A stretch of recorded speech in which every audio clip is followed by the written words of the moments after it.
Joining us now to review some of the headlines of today's newspapers from around the world is Arise News analyst Emmanuel Efeni. Good morning, Emmanuel. Good morning, Ruben. Good morning, Rufai. Good morning, Victoria. Tundu MK Abiola. Good morning. Yes, let's start the review straight away with This Day, Nigeria's newspaper of record.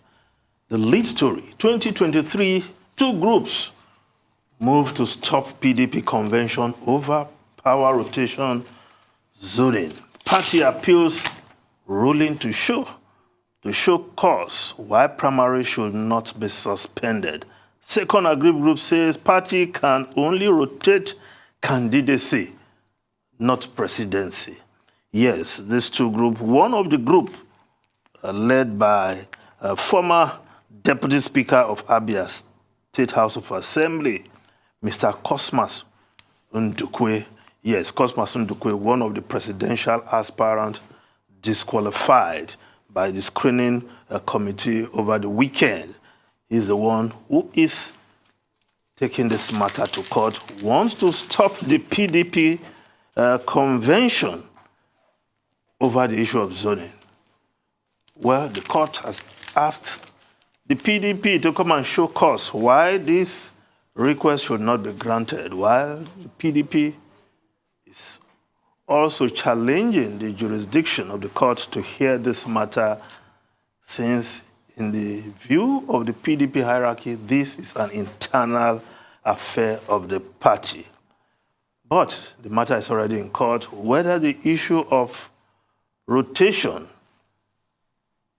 which is a convention which the PDP seem to have established over time, is it justiciable?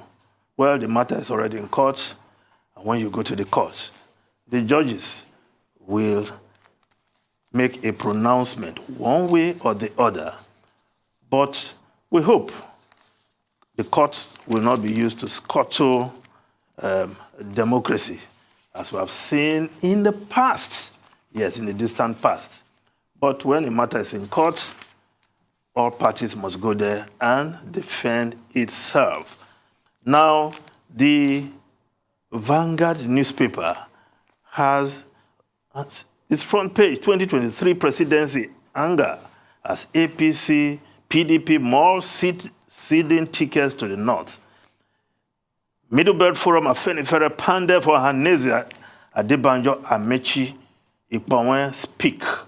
Will work against PDP, APC, any party that zones its ticket to the north. Middlebelt Forum.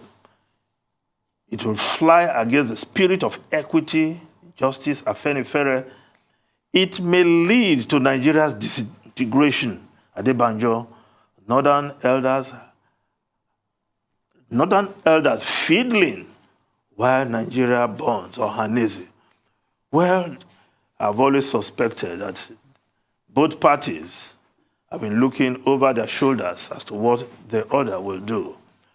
With the PDP not coming forward with any issue on the zoning, whether it has zoned its ticket to any regions, north or south, and is still hanging there in the air, the APC seems to be following suit, because with the names coming out, including, as reported by the Vanguard, the story above its masthead, Lawan, that is the Senate President Ahmed Lawan, to pick nomination forms declared this week.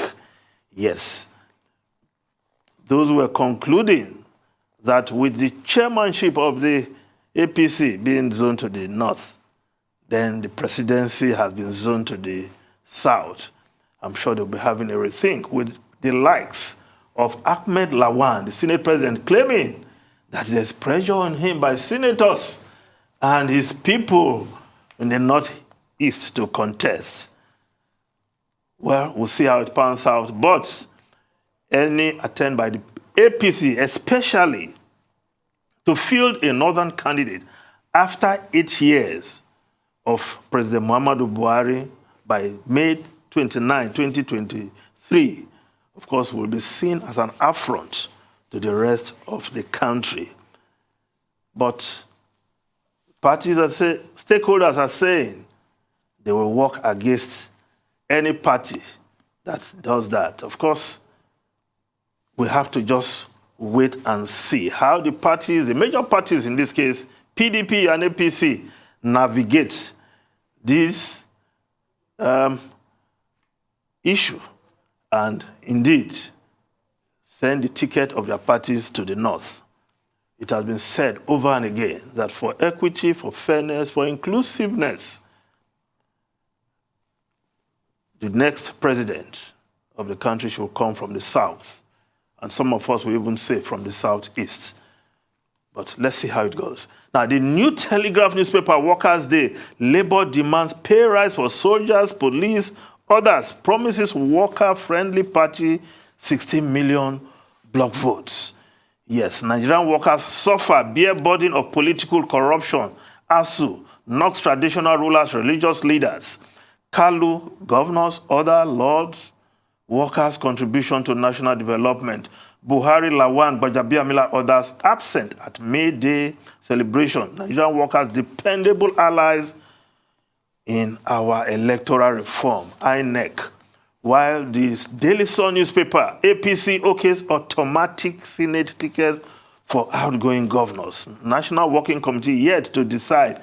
Spokesman, yes, every governor that completes his tenure wants to have another address at the Senate. It's becoming a tradition now, according to this report. APC seem to be taking it one step further by granting governors completing their tenure automatic tickets. Do these governors really make meaningful contribution, ex-governors, that is, in the Senate? One has not really seen their impact, except for just having another political address, the Senate of the Federal Republic of Nigeria. Now, if we just look at the Guardian newspaper, Buhari silent on Varsity strike, deregulation as workers boo in Ngige. Government hypes regular salary payment as fit. End ASU strike or will mobilize students to truncate your presidential ambition. Southwest National Association of Nigerian Students, Charles Mwajuba, challenges Oshibajo to match words with action by settling ASU federal government face-off within 7 days. It is not too much to ask of Oshibajo, the vice president, who is running, who wants to be the next president. You are in government.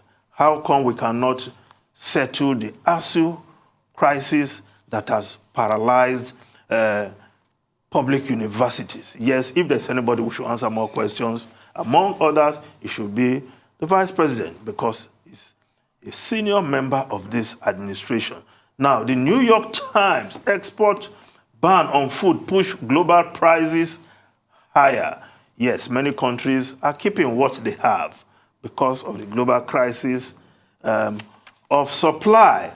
And the Financial Times is reporting China tells banks to look at ways of shielding assets from U.S. sanctions. Beijing fear penalties in event of regional strife. Berlin presses for EU ban on Russian oil. Rufai, Tundu, and Dr. Bati. Well, unfortunately, we seem to have run out of time. But thank you all the same for the review of newspapers and top stories today. Thank you very much, Emmanuel.